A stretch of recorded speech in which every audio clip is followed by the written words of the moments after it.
we can look and discuss at our listeners meeting. hate our theme song. Well, one of them at least. I don't even know what it is, but It's just me playing guitar. is it you playing guitar? Seconds. Really? I told you. I didn't lie about it. Yeah. I didn't know it was That's actually you another playing shoot. guitar. I mean, that's cool. A podcast about bourbon and the ones who drink it. This is Bourbon Matters.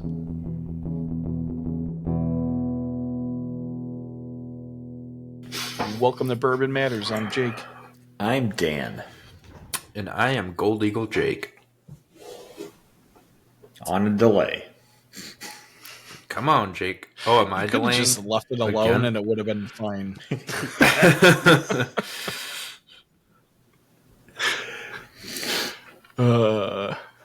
Yeah, we're just killing it already tonight. This is going to be one for the books. Gold Eagle Jake, did you just say some people told you that the podcast is getting really good? They spoke 1 week too soon. Yes. I've had a couple people tell me the podcast is getting really good.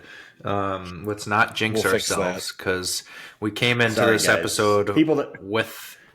Yeah, we had no idea. Well, per usual, we don't really plan out the episodes, but tonight we really just hopped on with no topic. And I think we're going to talk about Dusties. Am I right? It's something that we have not touched on at all. I don't think ever. So yeah, I think it's worth talking about. For those that don't know, Dusties are basically bottles that you find sometimes at liquor stores or at somebody's house that are old. Usually estate sales and stuff like that. Yeah, hopefully, or just anything opened. bottled, over 20, 30 years ago. Some kind of old bottling. Yeah. And they're called Dusties because if you couldn't figure it out, a lot of times they have dust on the bottles because they've been sitting for so long. Might be little dust on the bottle. What? There's our intro song. Fool you inside.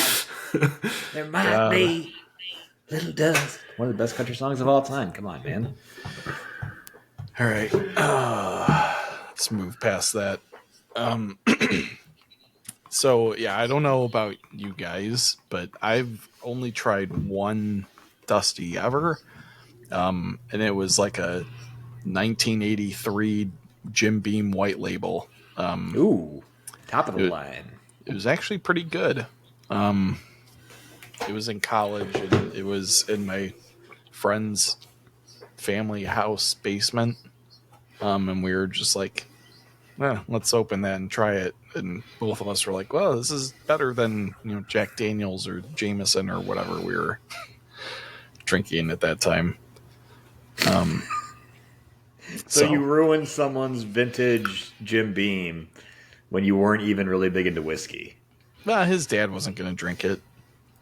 I mean, I had been drinking more stuff. Like I was drinking Whistle Pig a lot at that point, and probably some other ryes that I had come across. But maybe he was going to sell it, and you took away his money he was going to sell the bottle for. I don't know. It was good. I liked it. Maybe that's why no one likes you. But I don't know if I'm going to pretend like I have a delay so I don't have to respond to Dan.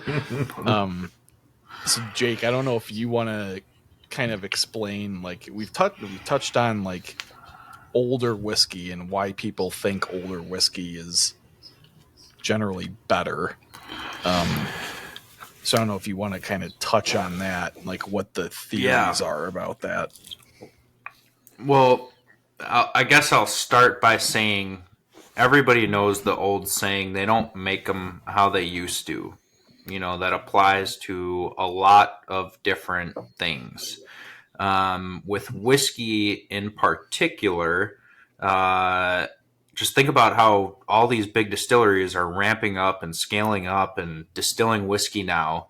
Most of them have people sitting behind a computer drinking a soda, pressing buttons to run the still, and all of the operations are as seamless as possible.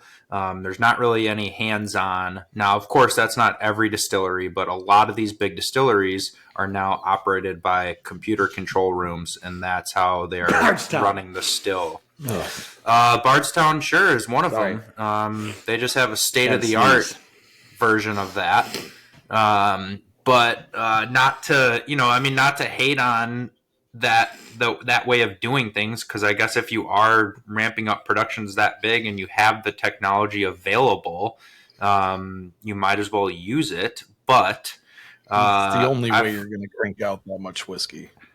Yeah, I mean, I remember the first time I saw a room like this was one of the first times I went to Kentucky, and we went to Bullet, and they're like proud of their distiller room, and it literally is like 100 different computer screens and buttons that they're just sitting there in, lazy boy recliner wheelie chairs, rolling around, pressing the different buttons to run the still.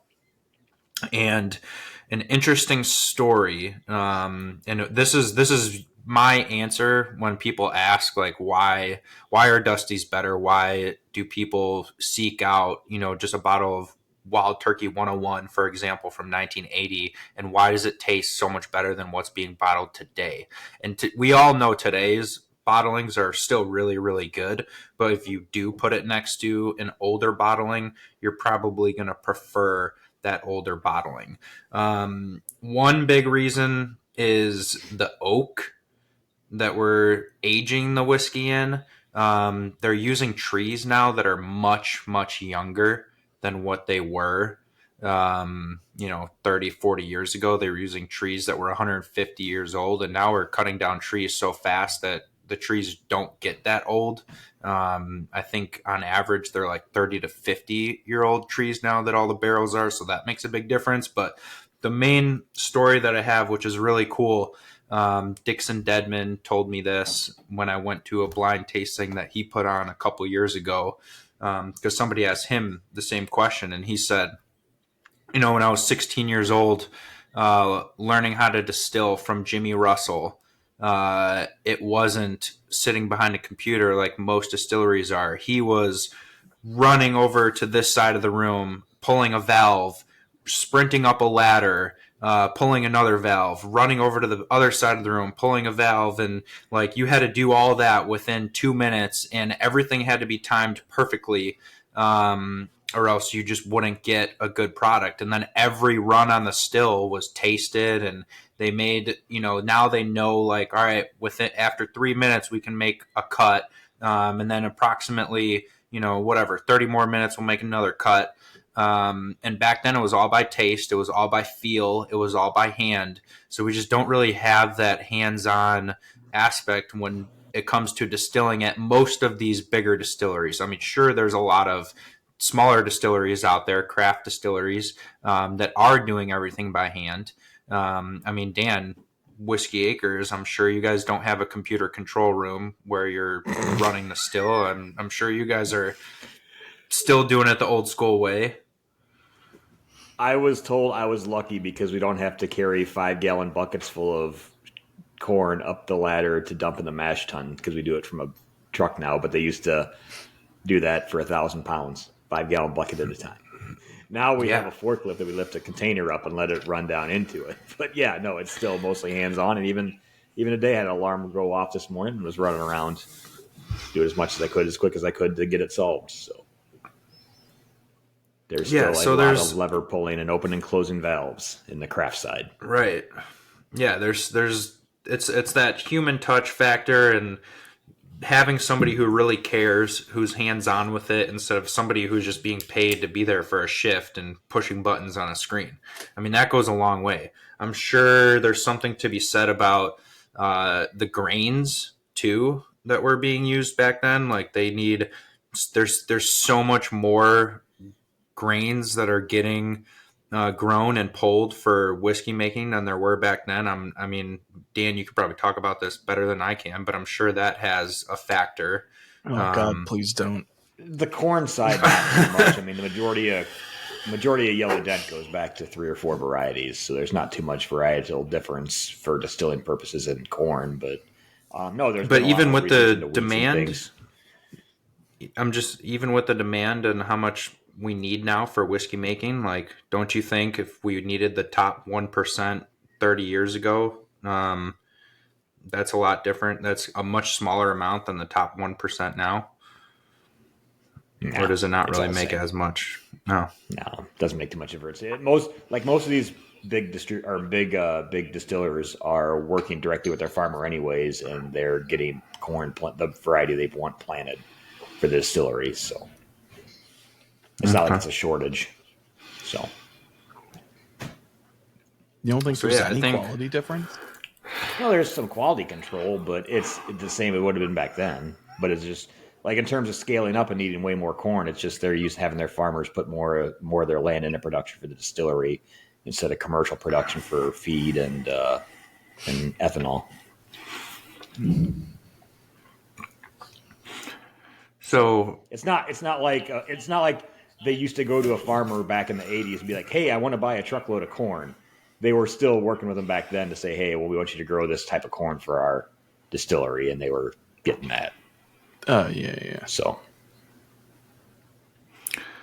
So yeah, I think the human factor is huge, obviously, and then the oak. I think a lot of people don't realize, but I think that makes a huge difference. The fact that they were using trees that were 3 times, if not more, uh, older and mature than what they're pulling from today to age bourbon in.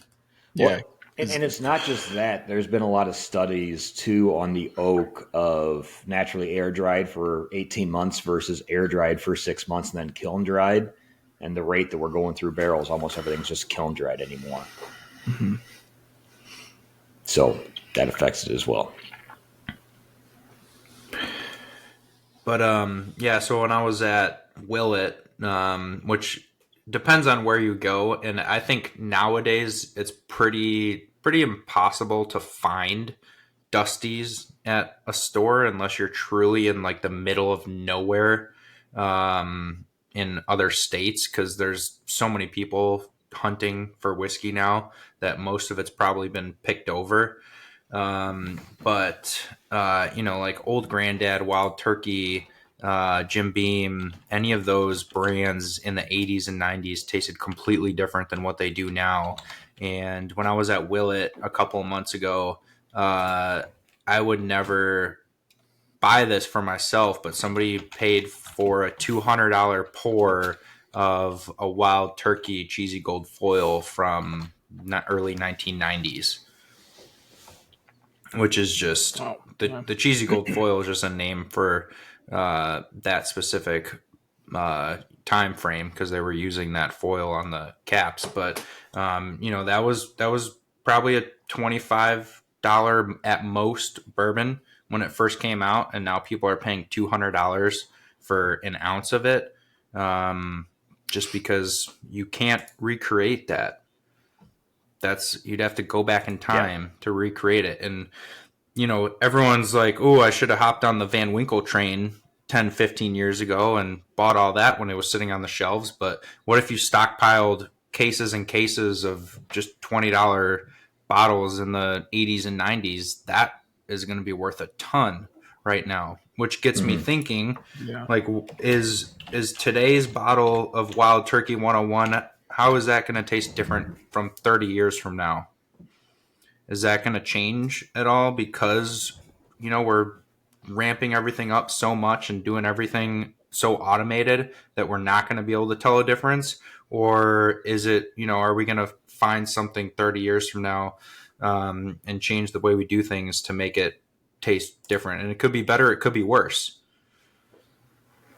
Yeah, it's fun. I mean, one of the reasons I really like whiskey, besides the flavor and everything else about it, is the stories with everything behind it.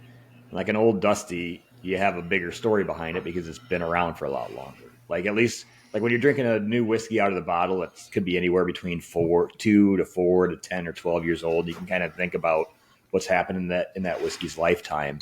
Um, when you're drinking something that was maybe distilled in the 70s, 80s, it's been around for a lot longer than probably most of our listeners. Um, and it's got a uniqueness to it. I've had a few of them. I thought both of them were good whiskeys. I mean, blind them to me, put it with some other good stuff that I like, it'd probably fit right in. I didn't think it was anything way more spectacular, but it's also not like I was blinding it right beside. Like one of them was a Barton from '86, I believe. It's Oh, not it's like I got to had be a very good. Barton. Yeah, I didn't have a new Barton beside of it. The one thing I will say is if you do have Dusties and you're going to be drinking them, make sure to bring a cheesecloth with you because more than likely that cork is going to be bad. And it's going to disintegrate in the bottle as soon as you open it. And you don't want to put whiskey through a coffee filter. It'll take some of the flavor away. So strain it through cheesecloth to get the cork out. But yeah, I mean, it tasted was a really good whiskey. Um, but it's hard to say that when I didn't have a newer Barton right beside of it. So Yeah, like I think one of the questions that I have kind of build off of Jake's point is like, where do you think technology is going to go in the whiskey industry, and what's it going to do to the product? It's like we're already talking about automated distilling. Um, I don't know how much further you can continue to take that. I don't know if you've seen anything, Dan, like at the distillery or other distilleries talking about like where that kind of stuff is going. well, I mean, one of the good things from automation is it's going to be more standardized. So their flavors aren't going to vary as much. It's going to be as similar as possible, which is always a good thing when you're trying to Which is a create good consistency. and bad thing, though. For a large brand that sells like a lot, you want Jack to taste like Jack. You want Jim to taste like Jim. Other things, yeah, it's different. I mean, one of the big things is that people are working on now. You don't hear a ton of it. I think we've mentioned it before. One of the things the whiskey industry is going to possibly run into is an oak shortage for barrels. So then do we change it where it doesn't have to be a new barrel every time or what? There's people working on different ways to try and stop evaporation loss. So you don't lose as much whiskey, so you get more per barrel. There's a lot of people working on things on the barrel side to try and make sure you're maximizing how much you have in a barrel at the end, just so you don't have to use as many barrels. I think that's one of the things that people are looking into right now. It's not going to be automated, but there might be some new polymer that you can put on the outside of a barrel that's not going to change the flavor, not going to change how it ages, but prevents the angels from drinking out of it. That could be a big thing that changes the industry, but is that going to have an effect on flavor when it's not evaporating out? Mm-hmm. So there's always pros and cons, and that's the thing with whiskey that's difficult is every single thing affects the flavor a little bit. And when And you there's don't know how it's going to affect how's until right 5, 10 until years it's down done the aging. road. Right. Mm-hmm. So you can experiment all So you want, but you don't have the time in your lifetime to really perfect it because you only get what 5 to 7 chances at it if you're starting from scratch, unless yeah, you're just running hundreds of different experimental barrels. yeah. But and then the problem is if you're doing all that much experimentation and you're a smaller distiller. I mean, even if you're a large craft distiller and you're still doing 100 one-off barrels for experiments, you have 100 one-off barrels that are going to be really hard to sell, or you're going to have to blend it in, and it's going to be more expensive when you're blending in a one-off versus your normal practices. So Which obviously the big one that comes to mind is Chattanooga.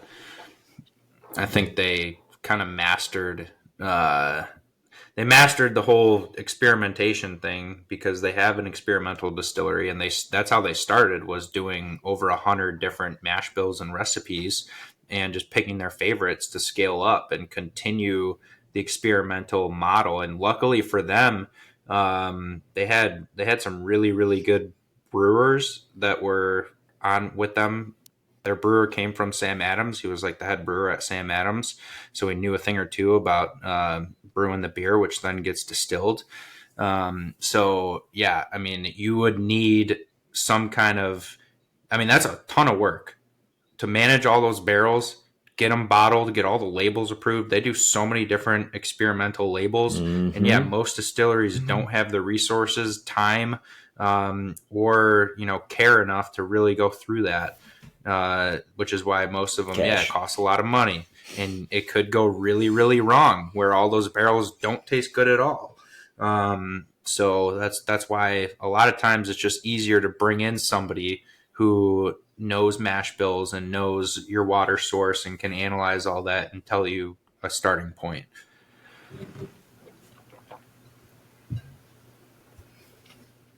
But I don't, as far as to go back to your question, Jake, as far as distilling and where we're going, I'm sure there's going to be something that advances technology. But Dan brought up a great point. Bardstown Bourbon Company. How do you get more technically advanced than that? Yeah, I mean, the thing that comes to mind that we've touched on before is the the like peat shortages in Scotland that are kind of looming, and how they're trying to find an alternative to that, which I'm sure is going to greatly affect flavor one way or another, or at least it'll change people, or people have the perception that it changed. And you'll be having purists that, want real peated whiskey. But I think, to Dan's point, if we start seeing changes in wood type used or second use barrels, things like that, I think you might start to see an increased interest in some of the everyday stuff that's on the shelf now, that people might start stockpiling because they know they'll never be able to get it again. One thing about what's next in distilling, I had heard about this with distilling in ethanol and as well as corn grown with farm for cattle feed. Is there's a variety of corn or a GMO of corn that's called that has they call with enogen, Enogen, and it's a normal yellow dent corn that you'd use for feed, but the kernels in the DNA have a little bit of amylase in them, which is what you need to break starch down into sugar. So what you're seeing is they're trying to perfect this for things like ethanol and cattle feed, because on the cattle feed side, if you have something that helps process that starch into sugar, it turns into energy for a cow easier and helps them grow quicker. On the ethanol side, if your corn can produce enough amylase to convert your starch to sugar without having to add amylase itself, which is what they're using, is going to be it's just a liquid amylase. It costs a lot of money. It's what you would use if you don't want to use malted barley in a mash bill. You'd use this, the different amylases, to convert your starch into sugar. But they're now doing corn that has some of that built into it through its genetics now. I don't know if that's going to be good for whiskey or not. You're not going to get some of the flavor out of the malt, things like that. But there's a way that, when you start to look at some of these big companies that could save hundreds of thousands of dollars very quickly. And do you switch to a different corn variety that's going to save you X amount of dollars over the course of a year? That might be something that, once it becomes more available and cheaper to use, might be something bigger in the whiskey industry. Who knows? Yeah, well, especially because, correct me if I'm wrong, but I'm pretty sure barley is the most expensive grain that goes into the mash bill, right? Only because it goes through malting process. Yeah. So if you can eliminate that by having that enzyme or whatever already built into the mash bill, that's into the corn, where you don't need to add cheaper whiskey. Right. Yeah. I love when you talk nerdy about corn, Dan. Dude, I'm here for one thing and one thing only.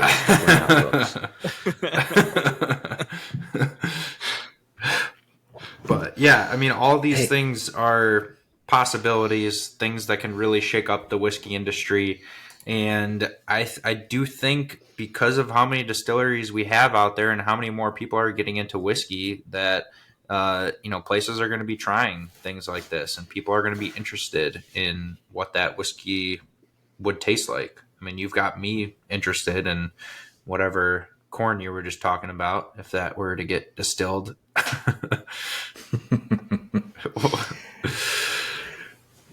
Hey, I'm here for the corn news. One of us has to stay on the agricultural side. Mm-hmm. It ain't gonna be either of you, city boys. No.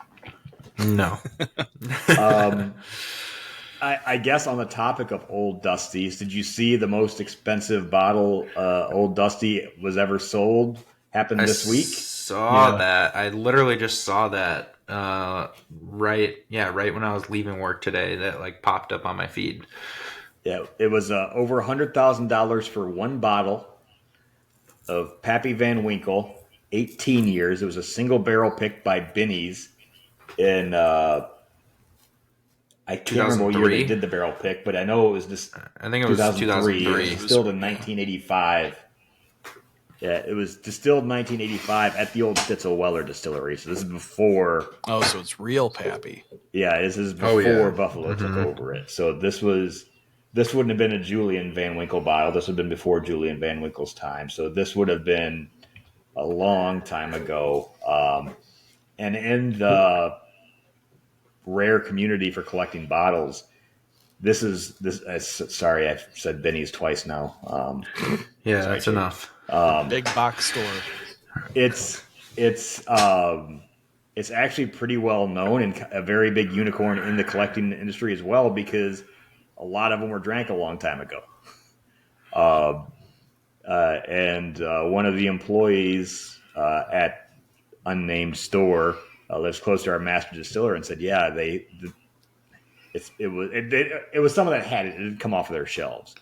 But they said the history of that bottle was like they just started to have to drop the price on it because they couldn't get rid of it back in the early 2000s because it was a $120 bottle back at the time. Wow. And in the early 2000s, they couldn't get rid of it. And most of them were people that were buying it, knew it, or liked Pappy's back then, or were drinking it. There was not nearly as many people that knew about it. I mean, it wasn't the name it is today and have the hype it has today. And so a lot of it was drank, and there's very few bottles of these that are known to exist anymore. And this one came up, and the bidding started at like $30-some thousand, and I thought that was stupid. Yeah, and then I saw one for over $100,000, and I'm like, that's even way more stupid. Because I think the whiskey that they're going to send to space is going to be cheaper than that. I think it is. And I'd rather, for that price, I'd rather have whiskey that's been to space and back. If space we're nerdiness, but I would never even pay probably 5% of what that bottle cost for a bottle of whiskey ever, no matter what it was. But I would think, as far as unicorns go, that would probably be like top of my thoughts for like a true unicorn. Not only is it Stitzel Weller juice, it's a store pick, and I mean they probably only did a handful of those, and they stopped, at least 15 years ago. Yeah. I mean, for $100K though, I might just buy a case of those shipwreck bottles. I mean, you can buy a lot of bottles for $100K. That's your whiskey budget for the rest of your life. Yeah, basically. If you're that's the whiskey budget for my next 10 lifetimes. If you're just buying average bottles, I don't think you could get to $100K if you really tried. Yeah. You wouldn't have the time to go and buy them. And I definitely wouldn't have the time to drink them. But yeah, no. I can't remember. I just thought of it as we started talking about this. Yeah, it was. I thought I saw this. It was only about 80 to 100 bottles were produced of it in that barrel pick, which you think that's low, but it's been in a barrel for 18 years. So that thing's got that. You could almost pick that barrel up by the time. By the time it's ready. Well, and that's probably one of the last bottles that exist of that Yeah. barrel. Then probably. Yeah, I mean nobody yeah. was saving whiskey back then, or even had a clue that was going to be worth something. Yeah. Yeah. Yeah, I can read the label. It was distilled June 10th, 1985. Bottled December 2003, it looks like. Single cask, hand selected, exclusively for Beverage Depot. Bottled by Old Rip Van Winkle Distillery, Frankfort, Kentucky, and it was Stitzelweller. So that was before all the changes. But Well, let's yeah. pool our resources and get one for the show. But even if you don't go that, even like that Jim Beam you were talking about, on markets and stuff, will go for $100-$150 Yeah. just for a white label Jim Beam that's older. Right, Jake, you know the pricing better on the Dusties than I do, but I think that's kind of where that price would probably be for that. I mean, I really don't know a whole lot about pricing. I know certain items. I do know like Old Granddad and Wild Turkey from 80s and 90s can go for a good amount of money. I couldn't tell you the exact prices, but yeah, a lot of those, bottom shelf cheap brands are the ones that go for the most amount of money now because they were just really good quality whiskeys that nobody was drinking bourbon back then. People were drinking vodka. Clear was the way to go, and that shifted in kind of in the early 2000s. So there's just a lot of stuff. And, I also heard a story about Jimmy Russell talking about how their 8-year Wild Turkey in the 80s and 90s, a lot of it was like 12 to 15 year in the 8-year bottle just because they couldn't sell bourbon. So they just let it age, let it keep going. And then it was like, all right, well, let's just put it in this 8-year bottle because, they didn't need more bottles. It was just literally sitting on shelves collecting dust. So a lot of those Elijah are much Craig was older. 12-year, Yeah. wasn't it?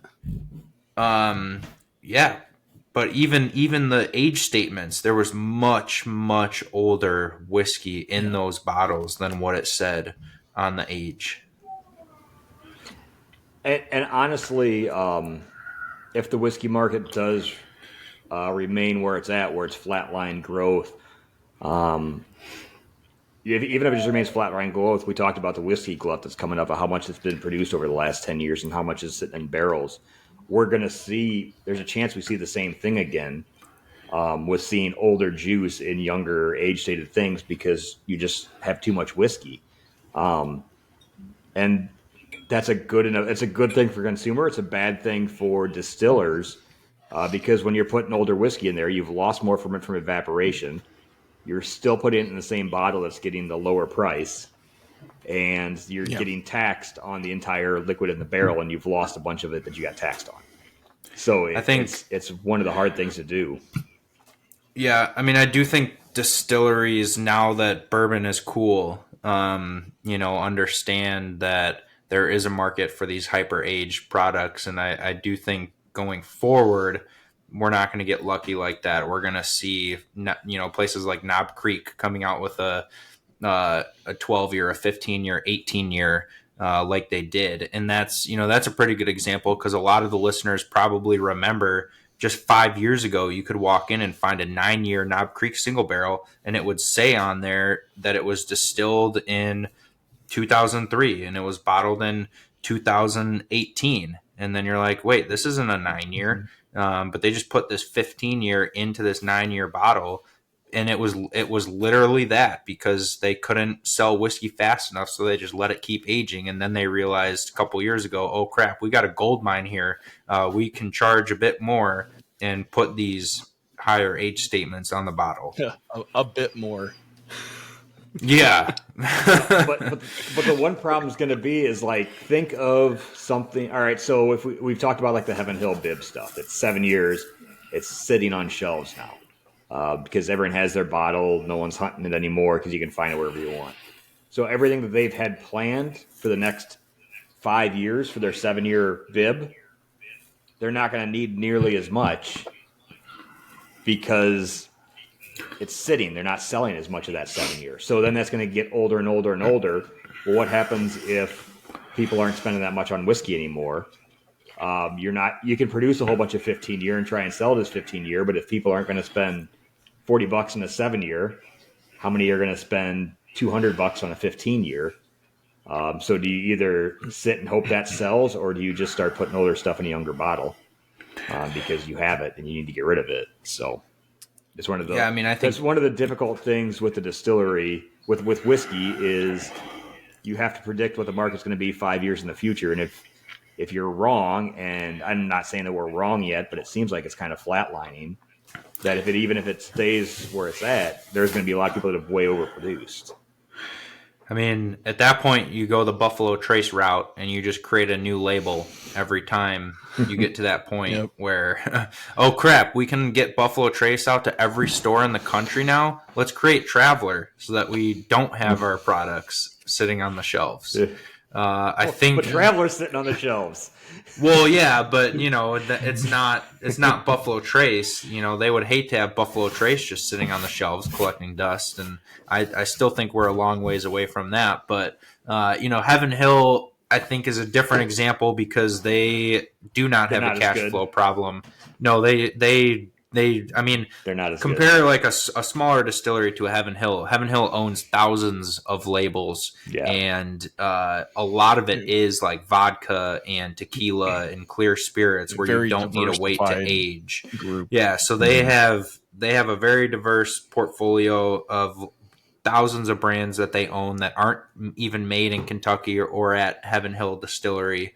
But so I think someone like them, obviously they're going to be like, all right, well, we can release 10 times more Parker's Heritage if we let this stuff age a little bit longer. And I don't think they're ever going to hit a point where that's going to just sit on shelves unless they raise the price to a crazy amount. But a smaller distillery needs that cash flow. They can't really let the stuff just sit there and wait until it's 10, 12, 15, especially if you don't have any barrels that old, so you don't know what they're going to taste like. So yeah, I think larger distilleries will just let stuff age, put a bigger age statement on it, and just create more demand with a new label. Yeah, I mean, there's even Weller Millennium sitting on your shelf. It is, yes. Weller Millennium sitting on a lot of shelves. It's sitting on a lot of shelves. That's obviously the most obscure example. A $7,000 bottle. I mean, I think, come on, they were really just like testing the market with that and what people actually will pay. Yeah. Do you think they did that because they're like, all right, this many people will pay $20,000 for a double eagle rare. Let's put a Weller out at $7,000 and see how many people will buy that. That's probably their exact thinking. I mean, that literally, like, they're like using us as their puppets to test and see who is gonna be willing to pay for these bottles. Can they raise the price on their other bottles? But yeah, I don't know. That's a little insane. Thankfully, we do have a buyer for that Weller Millennium. So get that off. Got one, right? Well, yeah, we only got one, and we had someone before we took the product in. We have a good customer who said, I really, really don't want to buy it, but I will buy it if it's still there at the end of the year. So we have a little bit of insurance in our back pocket on that one. But yeah, if you're a listener and you want to buy it, you have until the end of the year to snatch it up. Maybe it'll go for $100,000 someday in an auction. Yeah. I don't know. There's definitely more Weller Millenniums out there than there was that barrel pick. Yeah, and I think most of the people who are buying the Weller Millennium are not opening them, so there's not going to be a huge shortage like that, although I don't know. Yeah.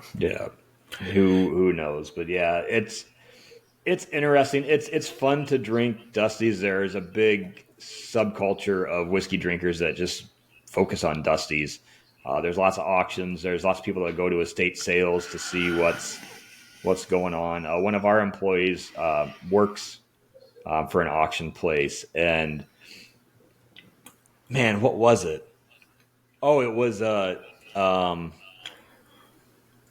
like 20-year-old bottles of Eagle Rare they came across at a place, and she bought a few of those for a decent price. But yeah, that's one of the places to look for them. Watching auction sites online is not a good site because they're going to go for stupid amounts of money, as seen by $100,000 single barrel pappy. But check your grandparents' basement cabinets, aunts and uncles. I'm sure you've got somebody in your family somewhere that has a couple bottles that they just bought for $20 a couple decades ago. Somebody was gifted a Wild Turkey 101 someone gifted them a bottle of whiskey. They don't drink whiskey. It's been sitting under the sink for 30 years. It's behind the dish. It's behind the Comet. So, yeah, that's the best place to check. Other than that, it's really hard. I mean, it's not easy to hunt. It's harder than hunting hard to find bottles. Yeah, I mean, I don't not think gonna find them in stores anymore. Like, unless you're super lucky. Yeah, unless you're like in the middle of nowhere, somewhere out west or something, and you stumble across a little place, you might find something tucked away on the bottom of a shelf somewhere. But not around here, not in any populated area, that's for sure. But I guess to kind of recircle back to Dusties and predicting the future, do either of you think it's worth just grabbing some bottles of some regular 101, some regular Maker's Mark, some whatever brand you like to drink, just grabbing the standard bottom shelf stuff and just putting them in a case, sealing it up, putting it in your basement for 20, 25 years? See, I have terrible OCD when it comes to stuff like that, where if I don't see a use for something in the next couple of years, I get it out of my house because I don't want to have to worry about it. So I don't do that style of collecting. I don't really collect anything like that. For me, would it be nice? Yes, but more than likely I'm going to move a few times in 20 years, and I don't want to keep moving the same goddamn bottle every time I go to a different address. Well, you pay for movers, out Dan, for a couple $100 in the future. I know. Well, that makes that bottle more expensive. Then I got to pay someone to move that bottle, so it better pan out that it gets a lot of money. I'm not really talking just to sell later. If maybe one of the bottles, ends up being worth a good amount. Even if it's not to sell later, I'm not holding on. But I'm just saying to drink, to be able to take a Maker's Mark from today and compare it with 30 years from now Maker's Mark. I think that would be kind of cool, and that's a pretty cheap investment. You would, just be dealing with Dan's point of having to sit on it and have it take up space. Yeah, like grabbing something like an old Granddad or even a white label Heaven Hill bib, looking at a bottle of Rittenhouse or Fighting Cock, one of those cheap bottles, and just hold on to it. It'd be fun. Fighting Cock might be worth a lot. Yeah, because it's already so underrated. It might be worth nothing, but it's a 6-year 103 proof Heaven Hill product for $20. And if they ever decide to change that label or revamp it and make it look a little nicer, that price is going way up, just like they did with the 7-year. And it's good juice anyway. So what, worst case scenario, you get a nice 6-year bottle of Heaven Hill down the road? Yeah. And there's a coupon code for it. There is, BM Cock. It's still activated. 15% off.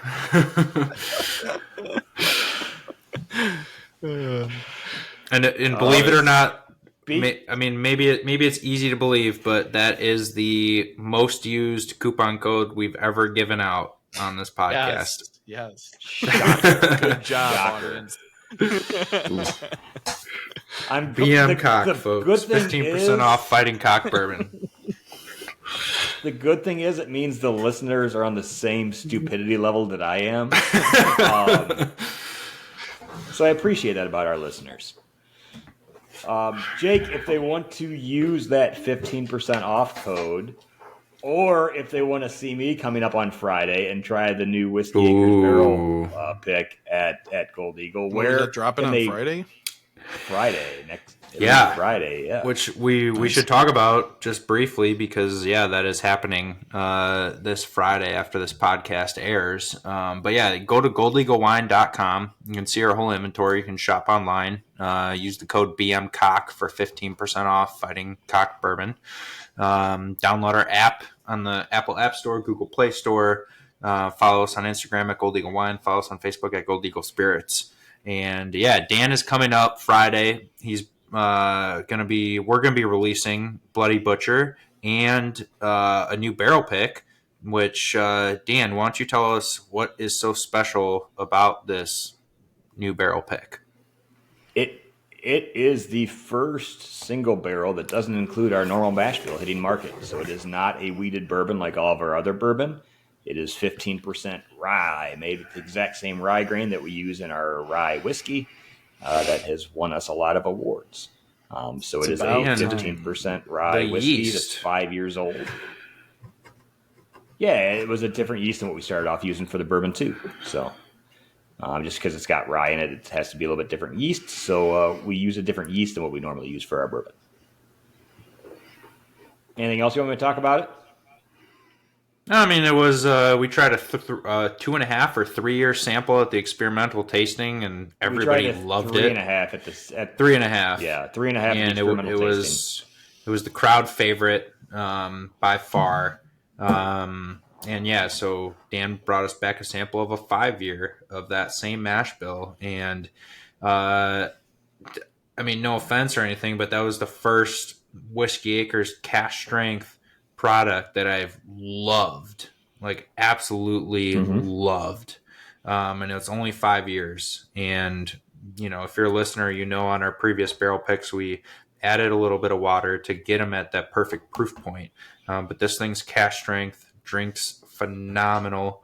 Not going to be something you're going to want to miss out on. Yeah, I tried it a while ago out of the barrel.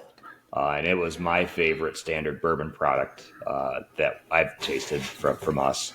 And there's only 4 total barrels that they made 5 years ago as a little experiment. I had a chance to pick one for my Distiller's Reserve to pick the sister barrel to you, but I didn't want to have that come out before yours came out, so I didn't pick that one. So you're welcome. I didn't want to compete against Gold Eagle, so you can only get this at Gold Eagle.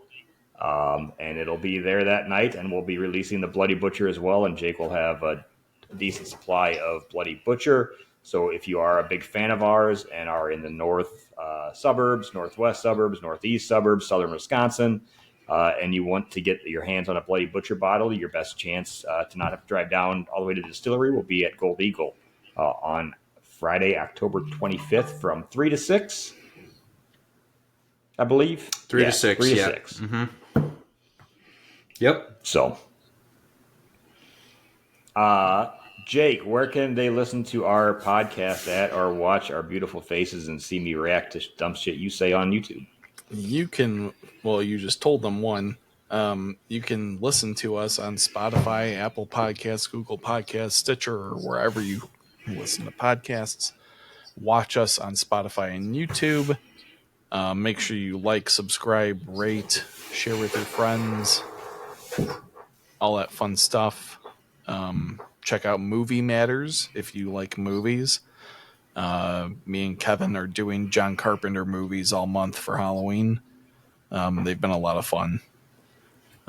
Same place. Find us on Instagram, Movie Matters Podcast, and listen on all the same platforms. Nice. Cool. All right, gentlemen. Good impromptu podcast episode, I think. I hope. Yeah. And I will see you guys Tuesday and Friday this week, actually. Yeah. Oh, yeah. Glad Cheers. First time I've seen you in like Masterclass. 6 months. So It's gonna be good. Cheers, boys. cheers. All right, cheers.